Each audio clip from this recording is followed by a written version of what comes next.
आज का ये जो क्लास है ये 12th क्लास की से रिलेटेड टॉपिक का है, इलेक्ट्रिक फ्लक्स और गॉस थ्योरम, जो गॉसेस लॉ।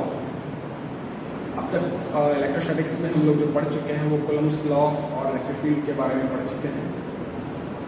ये तीसरा टॉपिक आता है electric flux and Gauss's law और गॉसेस थ्योरम।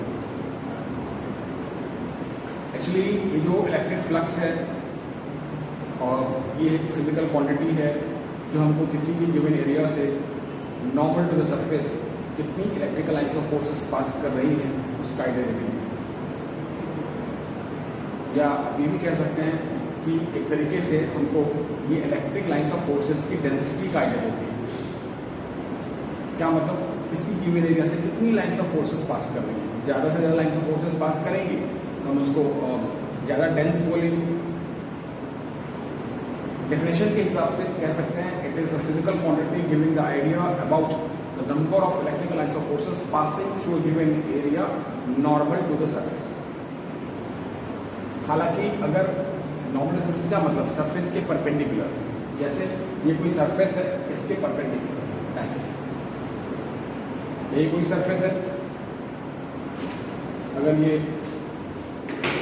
कोई सरफेस है इसके परपेंडिकुलर। हालांकि अगर ये number of lines of force, ये अगर हम normal to the surface perpendicular surface को हम नहीं भी यूज़ करें तो भी इलेक्ट्रिक फ्लक्स का तो कैलकुलेशन हो सकता है। लेकिन स्टैंडर्ड डेफिनेशन ये है कि it is the physical quantity giving the idea about the number of electrical lines of forces passing through a given area normal to the surface, and it gives the idea about what density of the electric lines of forces, and it also gives the idea about flow of electric field through given area. हालांकि electric field का flow लगातार नहीं होता है, बहुत instant होता है, लेकिन फिर भी इस टर्म को यूज़ कर सकते हैं। और ये कंपेरेबल है, इनफैक्ट फ्लूइड मैकेनिक्स में लास्ट ईयर 11th क्लास में पढ़ा गया था वेलोसिटी फ्लक्स। लेकिन मैं उतना डिटेल में नहीं जाऊँगा। जिस तरीके से किसी फ्लूइड के फ्लो में वेलोसिटी फ्लक्स यूज़ करते हैं, यहाँ पे यूज़ करते हैं electric flux. Number of lines of forces, it is a physical quantity giving the idea about the number of lines of forces passing through a given area normal to the surface, and it also gives the idea about density of electric lines of forces and the flow of electric field. Mathematically जो electric flux है ये होता है phi, इससे मतलब phi e, vector e dot vector s। ये vector e क्या है, इलेक्ट्रिक फील्ड, और ये s क्या है, एरिया वेक्टर। अभी थोड़ी देर में एक्सप्लेन करेंगे एरिया वेक्टर क्या होता है। वैसे बता दूं क्या, एक्चुअली एरिया अपने आप में स्केलर है, लेकिन पर्टिकुलर कंडीशंस में, खासतौर पे जहाँ पे भी कोई एरिया किसी फील्ड में लिया जाए, अब चाहे वो फील्ड इलेक्ट्रिक फील्ड हो चाहे वो मैग्नेटिक फील्ड हो, हम एरिया को वेक्टर ट्रीट कर सकते हैं। और वो एरिया ऐसा वेक्टर क्वांटिटी होता है जिसका मैग्नीट्यूड गिवन सरफेस के एरिया के बराबर होता है और डायरेक्शन सरफेस के परपेंडिकुलर होता है। डायरेक्शन सरफेस के परपेंडिकुलर, जैसे अगर मान लें ये बोर्ड है, हालांकि पूरा बोर्ड दिख नहीं रहा होगा, फिर भी ये मान लें कोई वाइट सरफेस है, जैसे ये मान लीजिए जैसे इतना हिस्सा मिलता है, इतना हम कुछ सेक्शन लेते हैं, तो इसका एरिया वेक्टर का मतलब इतने का एरिया और साथ में नॉर्मल टू सरफेस।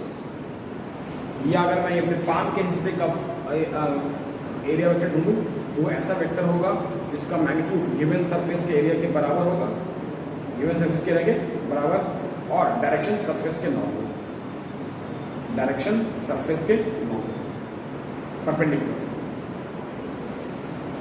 राइट। ऐसे ही मैं जो अगर हेमिस्फीयर ले लूँ, हेमिस्फीयर ऐसा ले लूँ, इसका अगर मैं एरिया वेक्टर ढूंढना चाहूँ तो एरिया जो होगा, मैग्नीट्यूड जो होगा उसके एरिया के बराबर होगा और डायरेक्शन ऐसे सरफेस के नॉर्मल। तो एरिया वैसे अपने आप स्केलर है, लेकिन पर्टिकुलर कंडीशंस में, खासतौर पे जब इलेक्ट्रिक फील्ड या मैग्नेटिक फील्ड में लेते हैं तो हम एरिया को वेक्टर ट्रीट कर सकते हैं। और वो जो वेक्टर है वो ऐसा वेक्टर होगा जिसका जो मैग्नीट्यूड है वो गिवन सरफेस के एरिया के बराबर होगा और डायरेक्शन सरफेस के परपेंडिकुलर होगा। अब आते हैं यहाँ पे परपेंडिकुलर का है या नॉर्मल का है। अब यहाँ पे क्या है, ये कोई सरफेस है, ये इलेक्ट्रिक फील्ड का डायरेक्शन है और ये इसका एरिया वेक्टर का डायरेक्शन है। तो electric flux is what, electric field dot area vector. और एरिया वेक्टर को हम अपने आप में क्या कर सकते हैं, एरिया इनटू यूनिट वेक्टर, ये एन कैप को आप लिख लिए, ये एन कैप क्या है, unit vector normal to the surface. आखिर ये मैग्नीट्यूड फॉर्म में हो गया। अब जब इसको यूनिट वेक्टर से मल्टीप्लाई करेंगे तो एरिया तो ये वेक्टर फॉर्म में आएगा। और इसके अलावा दोनों में एंगल थीटा। ये कुछ कंडीशंस को डिस्कस किया गया है, जैसे कोई फ्लैट सरफेस है, इलेक्ट्रिक फील्ड का डायरेक्शन इधर है और एरिया वेक्टर का भी डायरेक्शन इधर है, दोनों में एंगल 0 है, cos 0 is 1, यहाँ पे इलेक्ट्रिक फ्लक्स क्या है, पॉजिटिव। ये इलेक्ट्रिक फ्लक्स पॉजिटिव आया, इसका क्या सेंस है, ये स्केलर क्वांटिटी है, स्केलर का पॉजिटिव नेगेटिव कोई मतलब नहीं रखता, लेकिन फिर भी यहाँ पे आइडिया क्या है, आइडिया ये है कि इलेक्ट्रिक फ्लक्स जो आया है उसमें इलेक्ट्रिक फील्ड और एरिया वेक्टर का डायरेक्शन एक ही है। वैसे पॉजिटिव फ्लक्स का मतलब होता है रेडियली आउटवर्ड, यानी कि सीधा सीधा बाहर आना। जैसे अगर ये सरफेस ऐसे है तो ऊपर जाना, या अगर हम ये सरफेस ले लें तो रेडियली आउटवर्ड का मतलब बाहर आना। तो इलेक्ट्रिक फ्लक्स के पॉजिटिव होने का मतलब इलेक्ट्रिक फ्लक्स रेडियली बाहर आना, यानी लाइंस ऑफ फोर्सेस बाहर आ रही है। यहाँ पे इलेक्ट्रिक फील्ड ऐसे है और ये फ्लैट सरफेस था, एरिया वेक्टर कैसे ऊपर है, एंगल 90 का। यहाँ पे इलेक्ट्रिक फील्ड ऐसे है, एरिया वेक्टर ऐसे है, एंगल थीटा का है। तो इस तरह से ये अलग अलग कंडीशंस हैं, जब थीटा इक्वल टू 0 हुआ, थीटा इक्वल टू 90 हुआ, या थीटा कोई एंगल हुआ, या इवन अगर आप 180 भी ले लें, जैसे मेरा कहने का मतलब ये है कि जैसे ये है, अगर मैं इसी में ऐसा कर दूँ, जैसे कैसे,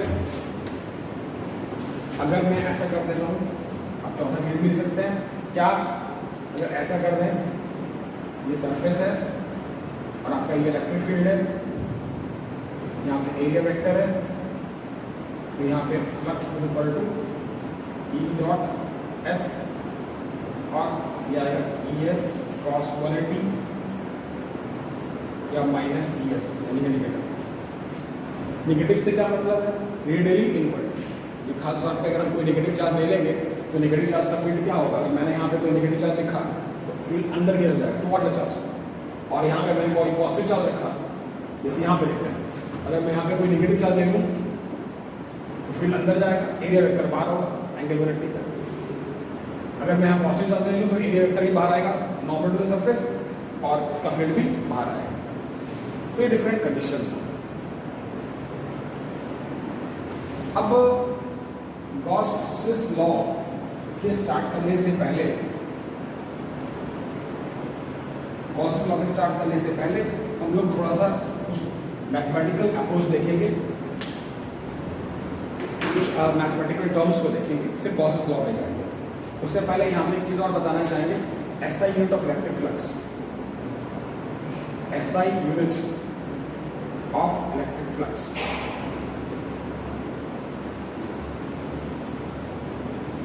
ये क्या आएगा, देखिए हमने लिखा था फाई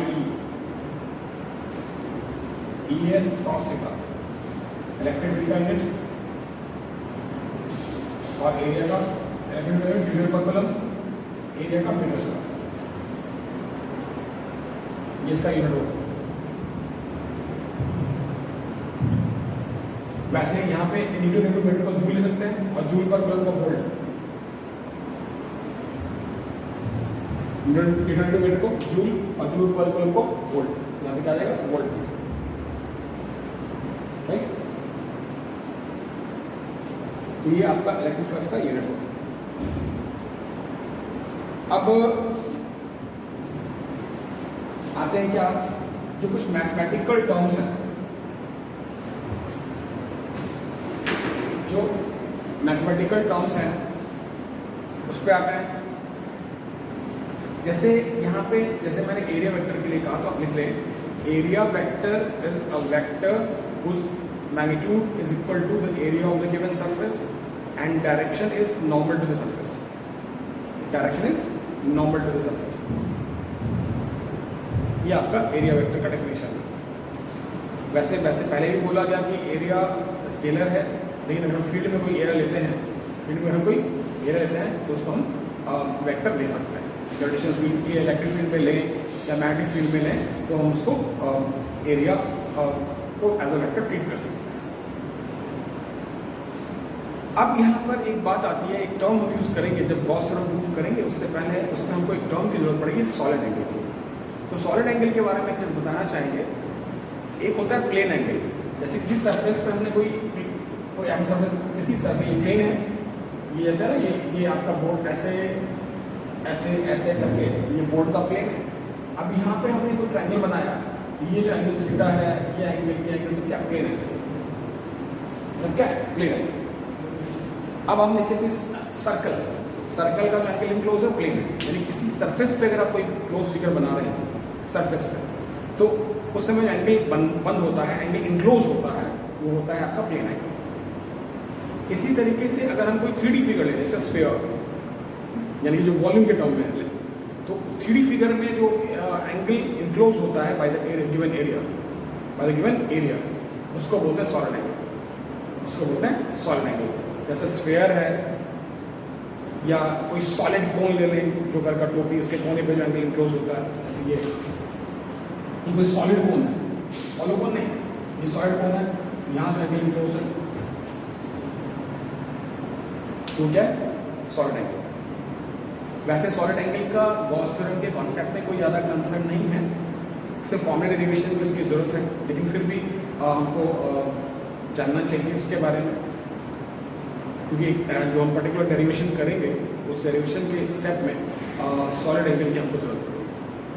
तो सॉलिड एंगल क्या है? Solid angle is the angle enclosed by an area vector, angle enclosed by an area vector, या angle subtended by area vector, वो भी कह सकते हैं। कैसे आप देखें, असल में क्या होता है, जैसे हम सर्कल लें, सर्कल में उसके सर्कमफ्रेंस और रेडियस का रिलेशन होता है, 2πr जिसका सर्कमफ्रेंस है और रेडियस को डिवाइड कर दें तो क्या आएगा, एंगल 2π। तो सर्कल के अंदर जो उसका सर्कमफ्रेंस है और रेडियस का रेशियो, वो एंगल का आइडिया देता है, एंगल क्लोज का, एंगल सबटेंडेड का। ऐसे आप आधा भी ले सकते हैं, जैसे अगर आप सेमी सर्कल लें तो सेमी सर्कल में क्या होता है, πr और फिर रेडियस का रेशियो, एंगल कितने का बना, पाई का। नहीं, जैसे ये है आपका, ये ऐसे है, ये आपका एंगल इनक्लोज होता है यहाँ पे, तो ये इसका πr है और इसका r है, तो जो सेंटर में एंगल बनता है वो 180 का πr/r। ऐसे सर्कल में 2π। अब क्या है, अब अगर हम देखें क्या स्फीयर, तो स्फीयर जैसे केसेस में, यानी कि 3 डायमेंशन फिगर, 3 डायमेंशन मतलब क्या, जैसे x y z सभी एक्सेस पे, 3 डायमेंशनल फिगर में वहाँ पे जो रेडियस का रिलेशन है वो एरिया से लेते हैं, और एरिया का जो रिलेशन हम लेते हैं वो इस से लेते हैं कि एरिया और रेडियस का स्क्वायर वो एंगल के बराबर होता है, और वो जो एंगल है वो सॉलिड एंगल कहलाता है। तो solid angle is angle enclosed by an area vector, and what, solid angle is numerically equal to the ratio of the area and the square of radius. यानी कि इसको ऐसे लिखते हैं, ये डी, ये सॉलिड एंगल का सिंबल है डी ओम, ये होता है ds/r²। सॉलिड एंगल ये डी है, ये क्या है, सॉलिड एंगल, ओम का साइन है, ये सॉलिड एंगल, सॉलिड एंगल। तो solid angle what, ratio of the area and radius का स्क्वायर। जैसे अब स्फीयर है तो स्फीयर का एरिया 4πr² हो गया, और उसके रेडियस का स्क्वायर r², आप डिवाइड करेंगे 4π मिलेगा, तो 4π क्या है, सॉलिड एंगल। 11th क्लास में पढ़ा होगा, इसका यूनिट स्टेरेडियन होता है, सॉलिड एंगल का यूनिट ऐसा यूनिट स्टेरेडियन। हालांकि सॉलिड एंगल की जरूरत सिर्फ हमको डेरिवेशन के दौरान है, बाकी कोई बहुत ज़्यादा उसका एप्लीकेशन नहीं है। हाँ, IIT लेवल के कुछ क्वेश्चन में सॉलिड एंगल की हमको जरूरत पड़ेगी। तो एक तो हो गया एरिया वेक्टर, फिर होगा आपका सॉलिड एंगल। अब देखिए क्या चीज़ कहना चाहता है, जैसे अगर मान लें, अभी तो ये है एरिया वेक्टर, अब अगर मान लें कहीं पे एरिया वेक्टर या कोई सरफेस टिल्टेड हो, तो हमको क्या करना पड़ता है, हमको नॉर्मल के साथ एरिया वेक्टर का एंगल देखना पड़ता है। क्या, जैसे कोई सरफेस टिल्टेड है तो इसका एरिया वेक्टर ये रहा, और मान लें यहाँ पे रेडियस r है, ये आपका नॉर्मल है, तो यहाँ पे जो एंगल इनक्लोज है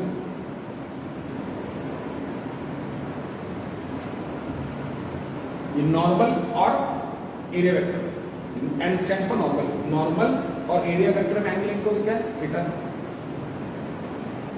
तो यहाँ पे जो सॉलिड एंगल है हमको ऐसे लिखना पड़ता है, ds cos theta by R square.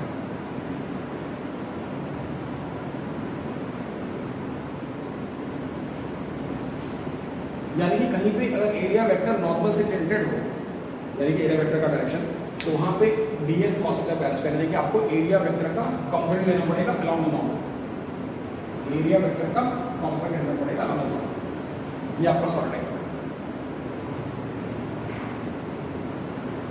और सॉलिड एंगल का जो मैक्सिमम वैल्यू है, जैसे अगर कभी इस टर्म को इंटीग्रेट करना पड़ जाए, जो हम लोग डेरिवेशन करेंगे उसमें क्लियर पड़ेगी।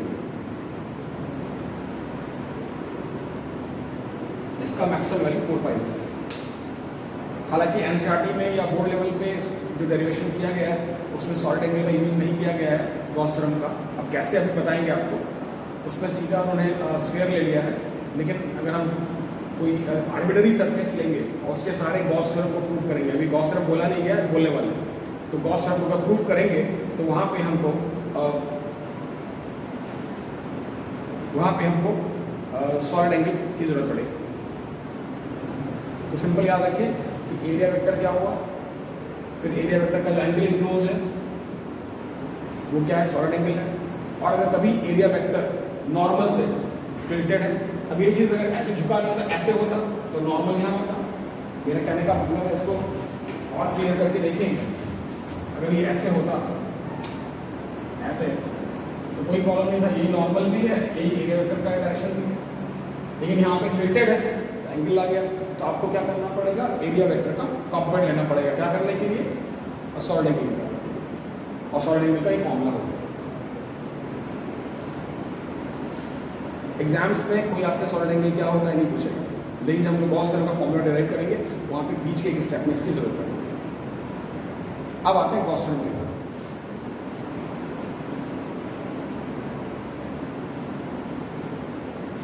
ये जो गॉस थ्योरम है वो क्या कहता है, ये जो गॉस थ्योरम है, ये गॉसेस लॉ है, ये हमको आइडिया देता है इलेक्ट्रिक फ्लक्स का एक ऐसे क्लोज सरफेस के लिए जिसके अंदर कोई चार्ज क्यों क्लोज हो। यानी कि जो गॉस थ्योरम है, ये जो गॉसेस लॉ है, इसका अपना एक लिमिटेशन है। लिमिटेशन क्या है, it is applicable for close surfaces. और ये क्या कहता है, the electric flux associated with a close surface enclosing the charge q is q by epsilon naught, is q by epsilon naught. Electric flux associated with a closed surface enclosing the charge q is q by epsilon naught. अगर हम epsilon ले रहे हैं तो मतलब medium air है, अगर medium air नहीं होगा तो एप्सिलॉन नॉट की जगह एप्सिलॉन लेना पड़ेगा। अब ऐसे कैसे, ये कोई क्लोज सरफेस है, इसमें कोई चार्ज q क्लोज है, तो इसका जो फ्लक्स आएगा वो क्या आएगा, q by epsilon naught. According to Gauss theorem, the total electric flux associated with the closed surface enclosing the charge q is q by epsilon naught. अब क्या है, अगर मान लें सरफेस यूनिफॉर्म ना हो, यानी कि इस तरह का, या मान लें इलेक्ट्रिक फील्ड यूनिफॉर्म ना हो। इलेक्ट्रिक फील्ड यूनिफॉर्म नहीं होने का मतलब जगह जगह पे इलेक्ट्रिक फील्ड का मैग्नीट्यूड या डायरेक्शन बदलते रहना या रोड पे बदलते रहना। तो क्या कर सकते हैं, आप लिख सकते हैं क्या, if surface is not uniform or electric field is not uniform, in that case flux is given by S. d phi is equal to E dot ds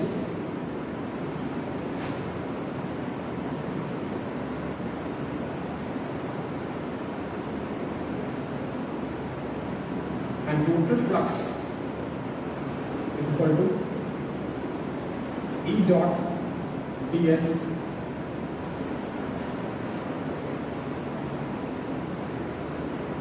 and total flux is equal to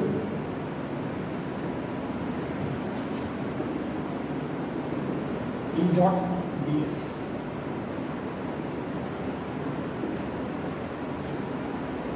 और ये जो E dot ds का term है, इसको बोलते हैं surface integral of electric field. क्या बोला गया, अगर सर लिख सकते हैं, पहले तो मैंने स्टेटमेंट लिखाया था गॉस थ्योरम का, क्या total electric flux associated with या लिंक विद भी लिख दिया तो कोई बात नहीं, total electric flux associated with a close surface enclosing charge q is q by epsilon not. तो ये आपका सरफेस है, ये चार्ज q है, ये आपका फ्लक्स। इसके तुरंत बाद मैंने एक बात कही कि अगर मान लें, क्या लिख सकते हैं, if the surface is non uniform और electric field is non uniform, non uniform लिखें या नॉन यूनिफॉर्म चलेगा, then what electric flux is given by ऐसे d phi, ये क्या है, लिख सकते हैं d phi is electric flux of small elementary surface, E dot ds क्या हुआ, small area vector, small area vector, ये फ्लक्स हो गया, इसका इंटीग्रेशन आया E dot ds, E dot ds को क्या बोलते हैं, सरफेस इंटीग्रल। अब क्या है, अगर ये सरफेस क्लोज ले रहे हैं तो क्या कर सकते हैं, for close surface, for close surface, क्या आप यहाँ पे ऊपर यहाँ लिख रहा हूँ दोबारा से, क्या फॉर क्लोज सरफेस हम ऐसा लिखते हैं, ये E डॉट ds, ये E डॉट ds लिखने का मतलब, ऐसा यहाँ पे सर्कल लगाने का मतलब, surface integral of electric field for close surface, surface integral of electric field for close surface. अब अगर हम गॉस थ्योरम का एक मैथमेटिकल फॉर्म देखें, अभी तो हमने सीधा सीधा लिख दिया कि किसी भी सरफेस के अंदर कोई चार्ज q क्लोज है तो उसका इलेक्ट्रिक फ्लक्स कितना है, q बाय एप्सिलॉन। लेकिन अगर मान लें हम उसको मैथमेटिकल फॉर्म में लिखना चाहें तो हम ऐसा लिख सकते हैं, ये आपको दोबारा लिखना पड़ेगा, ये ऐसे q बाय एप्सिलॉन, या आप ऐसे कहें 1 by epsilon times the charge. यानी कि जो इसका एक प्रॉपर मैथमेटिकल स्टेटमेंट है गॉस थ्योरम का, surface integral for the closed surface enclosing a charge q, surface integral for the electric field for a closed surface enclosing charge q is 1 by epsilon times the charge, 1 by epsilon times the charge। तो ये total Gauss theorem का या Gauss law का statement हुआ, एक तो सीधा theoretical होगा, एक मैथमेटिकल होगा।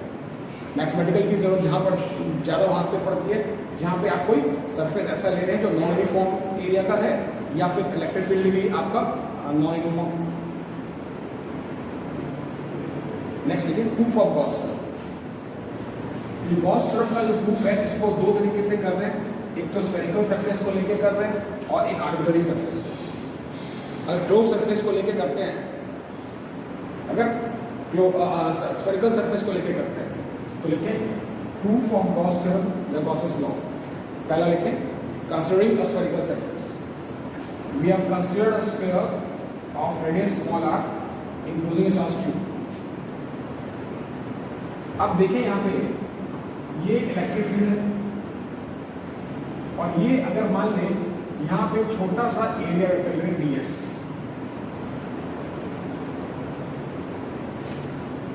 अब ये स्फेरिकल सरफेस है, अगर ये ऐसे है ऐसे तो उसका एरिया वेक्टर कहाँ जाएगा, नॉर्मल टू द सरफेस, ऐसे है और एरिया वेक्टर कहाँ जाएगा, नॉर्मल टू द सरफेस। तो यहाँ पर अगर हम देखें तो d phi e को लिख पाएंगे क्या,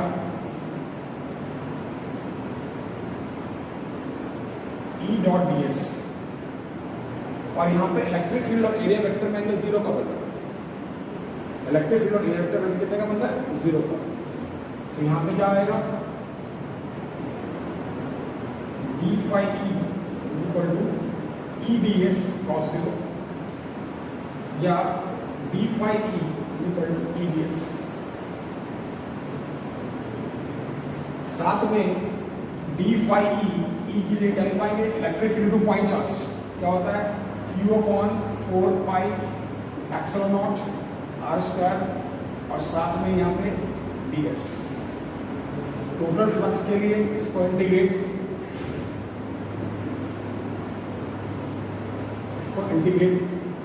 और ds का इंटीग्रेशन यहाँ पे कितना आ जाएगा, अगर ds पूरा एरिया ले लेंगे ds करते हुए तो कितना आ जाएगा, 4 पाई r स्क्वायर। तो ऐसे में यहाँ पे क्या आ जाएगा, अगर यहाँ पे लिख देंगे Q upon 4 pi epsilon not R square 4 pi R square Q upon. So this is proof of Gauss theorem considering a spherical surface. कैसे हुआ? ये आपका स्फेरिकल सरफेस था, छोटा सा एरिया वेक्टर ds ले लिया, ds is what small area vector, ये इलेक्ट्रिक फील्ड का डायरेक्शन है, रेडियस r है, electric flux equal to E dot ds, angle दोनों में 0 है, यहाँ क्या बचा E ds, फिर d phi E is equal to electric field का वैल्यू ds का इंटीग्रेशन ये सॉल्व करना, ds का इंटीग्रेशन ये एरिया। दूसरा लिखें प्रूफ ऑफ गॉसेस लॉ और Gauss's theorem for an arbitrary surface, for an arbitrary surface ARBITRY। अब ये क्या है आर्बिट्ररी सरफेस? इसमें क्या है? ये अगर मान लें ये हमने कोई आर्बिट्ररी सरफेस लिया Q चार्ज, यहाँ पे हमने छोटा सा एरिया वेक्टर ले लिया ds, और ये रहा आपका ds का डायरेक्शन, ये है R, और यहाँ पे ये है इलेक्ट्रिक फील्ड, ये एंगल फील्ड। अब देखिए small electric flux for elementary area ds, small electric flux for elementary area vector ds, क्या small electric flux for elementary area vector ds is equal to what? d phi is equal to E dot ds। ये elementary area vector हो गया, in fact ये element सही भाषा में ये elementary area हुआ उसका वेक्टर, एलिमेंट्री एरिया हुआ उसका ही वेक्टर, और ये आपका स्मॉल इलेक्ट्रिक फ्लक्स है। अब यहाँ पर क्या कर सकते हैं? d phi E is equal to E ds cos। अगले स्टेप में d phi is equal to E की जगह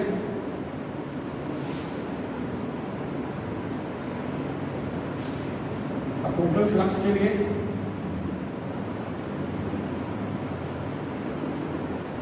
Q upon 4 pi epsilon ds cos theta by r square,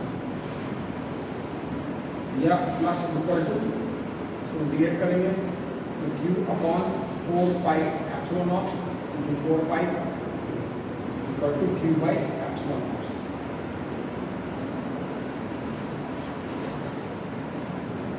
ठीक है, ये क्या है? इसको हम लिख सकते हैं ds cos थीटा, इसका जो मैक्सिमम वैल्यू होता है 4 पाई होता है स्फीयर के लिए, इसके लिए स्फीयर के लिए है क्या? Solid angle. तो ये आपका गॉस थ्योरम का प्रूफ है considering what? Considering N arbitrary surface.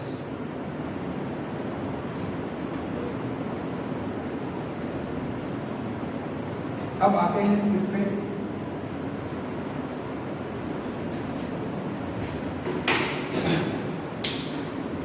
ये गॉस थ्योरम के ऊपर इस लेक्चर में हम लोग कुछ छोटे छोटे कॉन्सेप्चुअल क्वेश्चंस को डिस्कस कर रहे हैं, और इन क्वेश्चंस के बाद नेक्स्ट क्लास में हम लोग गॉस थ्योरम का एप्लीकेशन देखेंगे, कैसे हम एक्चुअली गॉस थ्योरम का जो मेन पर्पस है वो तो ठीक है, आइडिया मिल गया कि इलेक्ट्रिक फील्ड कितना है, इलेक्ट्रिक फ्लक्स कितना है।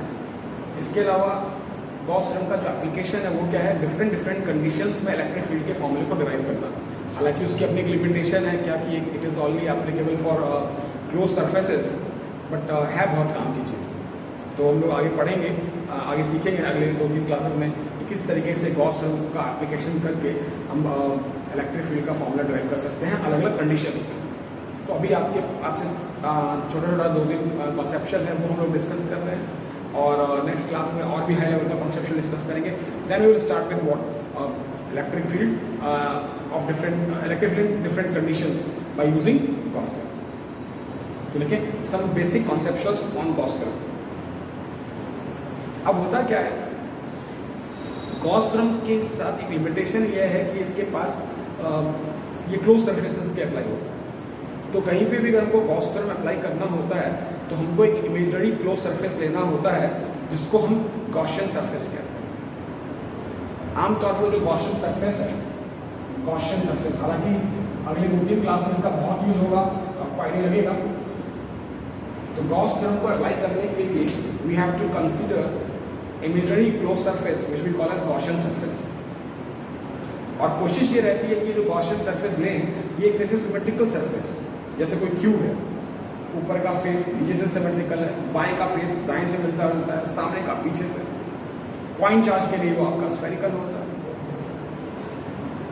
तो इस ढंग से जो गॉसियन सरफेस है कोशिश ये रहनी चाहिए कि वो एक सिमेट्रिकल फिगर भी है। तो क्वेश्चन की स्टार्टिंग करते हैं। सबसे पहला आपका ये एनसीईआरटी का ही क्वेश्चन है, ये कॉन्सेप्चुअल क्वेश्चन में आता है। एनसीईआरटी में क्वेश्चन है, क्वेश्चन नंबर 18 चैप्टर 1 में। There is a square of side length 10 centimetre, square of side length 10 centimeter, at a height of 5 centimeter there is a charge q equals to 10 microcoulomb. 10 microcoulomb. Find the electric flux associated with the square. आप question आगे देख भी सकते हैं, थोड़ा बहुत language का आगे पीछे हो सकता है।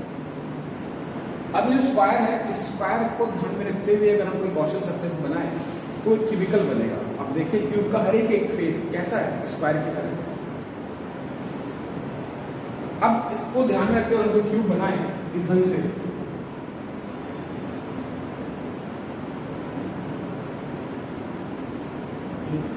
और यहां कहीं सेंटर में चार्ज क्यूब, तो टोटल फ्लक्स आएगा, total flux q by 6 epsilon, and for square q by epsilon। क्यों आप ले सकते हैं, लिख लीजिए, since square will be the 1/6 surface of the total surface. ये पूरे सरफेस जो श्योर सरफेस उसका 1/6 ही होगा स्क्वायर, तो 1/6 ही होगा। तो since square will be the 1/6 of the total surface, इसलिए क्या है q by epsilon। ये दोबारा सही कर लेते हैं, गलत लिखा हुआ है, दोबारा सही कर लें इसको। क्या है, टोटल जो फ्लक्स है वो कितना है, ये बाय मिस्टेक ऐसे लिखा गया था। जो टोटल फ्लक्स है वो क्या है, q by epsilon। अगर हमने स्क्वायर बना दिया तो स्क्वायर क्लोज सरफेस बना, तो उस स्क्वायर को ध्यान में रखते हुए अगर हमने कोई क्लोज सरफेस बनाया तो क्या बना, क्यूब बना। अब उस क्यूब से लेकर जो टोटल फ्लक्स होगा वो कितना होगा, q by epsilon। और ये जो स्क्वायर है यानी कि एक सरफेस, टोटल सरफेस का 1/6 हुआ तो q by 6 epsilon, q by 6 epsilon। Total का q by epsilon और फिर स्क्वायर का कितना होगा, q by 6। तो जो स्क्वायर हुआ, ये सरफेस हुआ, पूरे क्यूब का 1/6। ये तब तक है जब तक स्क्वायर के सेंटर पे चार्ज है। अगर चार्ज को इधर उधर खिसका, ये क्यूब के सेंटर पे, क्यूब के सेंटर पे, वैसे तो स्क्वायर था, स्क्वायर का 10 सेंटीमीटर का लेंथ था और 5 सेंटीमीटर के हाइट पे चार्ज था। क्यूब बना दिया, अगर सेंटर पे चार्ज क्यू है तो कोई प्रॉब्लम नहीं है, q by epsilon पूरे क्यूब का और एक का q by 6। लेकिन अगर ये क्यूब सेंटर पे ना हो तो टोटल क्यूब का जो फ्लक्स है वो तो q by epsilon ही रहेगा, लेकिन बाकी अलग अलग फेजेस का अलग अलग हो जाएगा। अब कैसे हो जाएगा इसके ऊपर हम लोग अगले क्लास में एक और कॉन्सेप्ट डिस्कस करेंगे। बट ये है कि जब तक सेंटर पे है तो पूरा flux q by epsilon, square का 1/6। सेंटर से इधर डिस्प्लेस करेंगे तो पूरे फ्लक्स पूरे क्यूब का तो q by epsilon ही रहेगा, क्योंकि गॉस थ्योरम में उसको एरिया वगैरह से कोई मतलब नहीं है। क्यों, गॉस थ्योरम में पूरे क्लोज सरफेस के अंदर जो चार्ज q है तो उसका फ्लक्स कितना आएगा, q by epsilon। अब अगर जैसे कि मैंने कहा कि इसकी क्यू अगर सेंटर पे नहीं हुआ तो किसी भी एक पर्टिकुलर सरफेस का फ्लक्स वो आपका चेंज करें, राइट। अब आते हैं किस पे, एक कॉन्सेप्ट और। अगर ये मान लें ये हाइट जो है 10 सेंटीमीटर से ज्यादा होता है और फिर अगर हम कोई क्यूबिकल सरफेस बनाते हैं तो चार्ज क्यू उसके अंदर इनक्लोज नहीं होता, तो टोटल फ्लक्स जो हो जाता 0 हो जाता, क्योंकि चार्ज क्यू इनक्लोज ही नहीं। ये चीज, तो ये हमने देखा कि स्क्वायर को ध्यान में क्यूब बना दिया, उस क्यूब के सेंटर में चार्ज क्यू है तो क्यूब का टोटल फ्लक्स क्या बना, q by epsilon, और स्क्वायर उसका 1/6 हुआ तो उसका कितना हो गया, q by 6 epsilon। बाकी जो उससे रिलेटेड कॉन्सेप्चुअल बातें थी वो मैंने आपको बताया। अब आते हैं सेकेंड क्वेश्चन पे।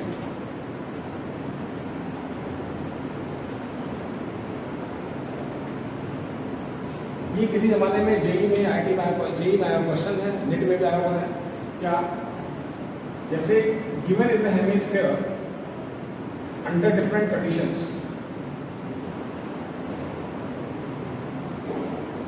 And hemisphere has radius r, hemisphere has radius r, given is the hemisphere under different conditions and the hemisphere has radius r.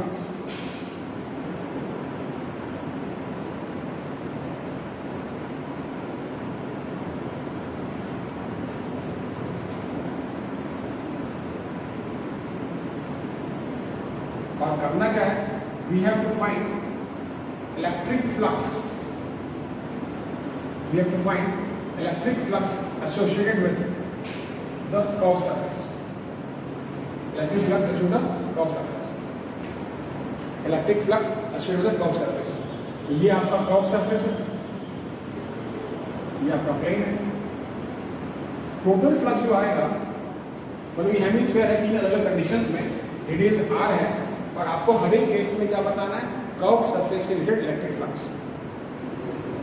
अब क्या करना है, जो टोटल फ्लक्स है वो क्या आएगा, प्लेन प्लस कर्व का जीरो। जीरो क्यों आएगा, आप देख सकते हैं, सिंस नेट चार्ज इंक्लोजेस है, सिंस नेट चार्ज इंक्लोजेस है। अब प्लेन सरफेस की अगर बात करें तो E dot S is equal to, अब ये कर्व और E यहाँ पे एरिया आ जाएगा पाई आर स्क्वायर, और आप देखिए इलेक्ट्रिक फील्ड भी ऐसे है, एरिया वेक्टर भी ऐसा ही आएगा, यानी कितने का बनेगा, जीरो, और cos 0 इज 1, cos 0 इज 1, तो उसके हिसाब से flux equal to minus E pi are square. ध्यान रहे cos 0 1 होता है, जानते हैं। अब यहाँ पर अगर देखें सेकेंड केस, अब कर्व प्लस प्लेन का फ्लक्स क्या होगा, जीरो। क्यों जीरो होगा, since there is no charge enclosed, no charge enclosed. अब ऐसे में क्या करेंगे, ये कर्व प्लस प्लेन की बात आएगी तो E dot S is equal to zero. E S में क्या आएगा, पाई आर स्क्वायर, एंगल क्या बनेगा, cos 180, cos 180 क्या होता है, माइनस 1।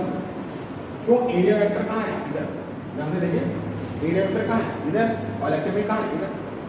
इसको जब सॉल्व करिएगा तो ये आ जाएगा क्या, E पाई आर स्क्वायर। तीसरे वाले में जब ये बात करेंगे तो एरिया वेक्टर किधर है, एंगल 90 का, तो कर्व प्लस प्लेन का जीरो, यहाँ पे pi are square cos 90 is equal to zero, तो कर्व का क्या आ जाएगा, ये आपका, पर सब में क्या करना है, कर्व प्लस प्लेन का जीरो करना है, और जब प्लेन का निकालेंगे तो क्या करेंगे, इलेक्ट्रिक फील्ड और क्या करेंगे, इलेक्ट्रिक फील्ड और एरिया वेक्टर के बीच का एंगल ढूंढना है। यहाँ पे आप देख सकते हैं जीरो है, यहाँ पे 180 है, यहाँ पे 90 है, और एरिया वेक्टर का क्या डायरेक्शन, क्या सरफेस के नॉर्मल। कैसे, अगर सरफेस ऐसे है तो उसका एरिया वेक्टर क्या जाएगा, ऐसे। अगला जो क्वेश्चन है वो भी कॉम्पिटिशन में आया हुआ क्वेश्चन है, और वो इनफैक्ट एससी वर्मा का एक सॉल्व क्वेश्चन है। क्या क्वेश्चन है,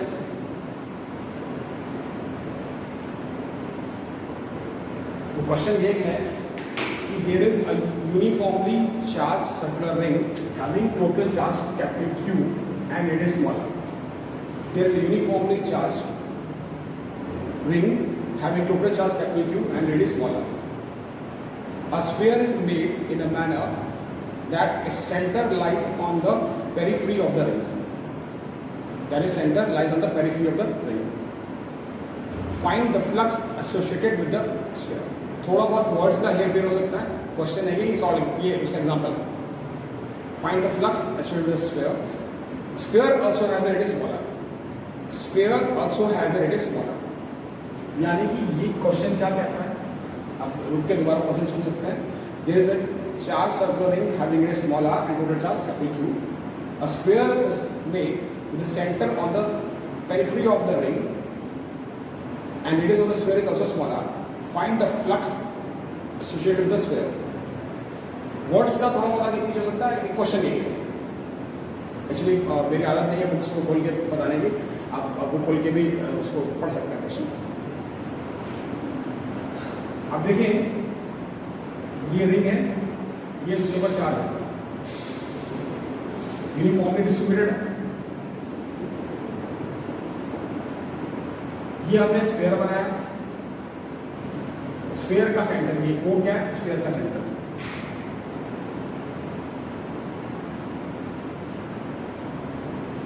अब देखिए ये स्फीयर का रेडियस होगा, ये भी स्फीयर का रेडियस होगा, ये भी स्फीयर का रेडियस होगा.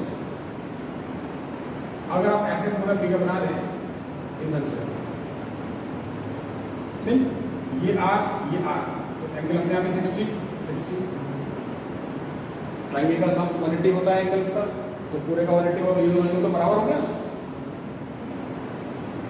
अब क्या है, ऐसे ही सिमेट्री का फिगर से ऐसे ही अगर आप देखेंगे इधर ये भी आर है, ये भी आर, ये कितना बना 60. फिगर के सिमेट्री से, यानी कि टोटल एंगल जो इनक्लोज हुआ, टोटल एंगल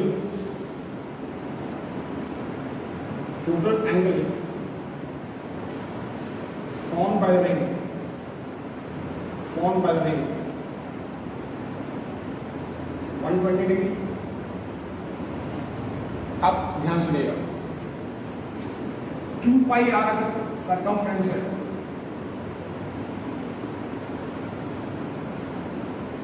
एंगल कितने का 360 का. 120 डिग्री का मतलब क्या होगा, 1/3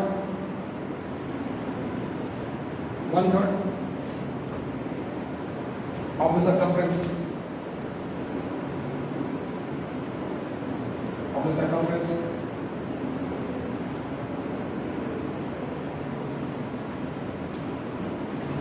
यानी कि रिंग का 1/3 ही स्फीयर के अंदर है. आप देख सकते हैं, that means only 1/3 section of the ring is inside the sphere. Therefore, total charge enclosed is Q/3. Only 1/3 of the ring is inside the sphere. Therefore, total charge inside the sphere is Q/3, and therefore flux is equal to Q/3 epsilon. Flux equals to Q/3 epsilon. तो ये आपका कुछ conceptual questions था. मतलब क्या हुआ, अब देखिए ना, ये आर सब तो रेडियस आ रही है ना, ये भी आर, ये भी आर, इधर से ये भी आर, ये भी आर. फिगर के सिमेट्री से देख सकते हैं, ये भी आपका आ रही है, सब तो आ रही है. ये आर है, ये आर है, ये आर है, ये आर. तो फिगर के सिमेट्री के हिसाब से यहाँ पे 60 और यहाँ पे 60, कौन सा? ये दो ट्राइंगल आपके कैसे बन रहा है. आप चाहे नेमिंग कर सकते थे, जरूरत नहीं पड़ी. ट्राइंगल की नेमिंग कर सकते हैं, लेकिन जरूरत नहीं थी. ये एक्चुअली कॉन्सेप्चुअल क्वेश्चन है, इसलिए बहुत ज़्यादा लैंग्वेज लिखने की जरूरत नहीं थी. तो टोटल एंगल जो रिंग ने बनाया वो 120 डिग्री का बनाया, उसके अकॉर्डिंग रिंग का 1/3 स्क्वायर के अंदर गया और चार्ज का 1/3 ही अंदर गया. Therefore flux equal to. अगले क्लास में कुछ और हाई लेवल का कॉन्सेप्चुअल क्वेश्चन डिस्कस करेंगे और उसके बाद फिर हम लोग आएंगे गॉस थ्योरम के एप्लीकेशंस.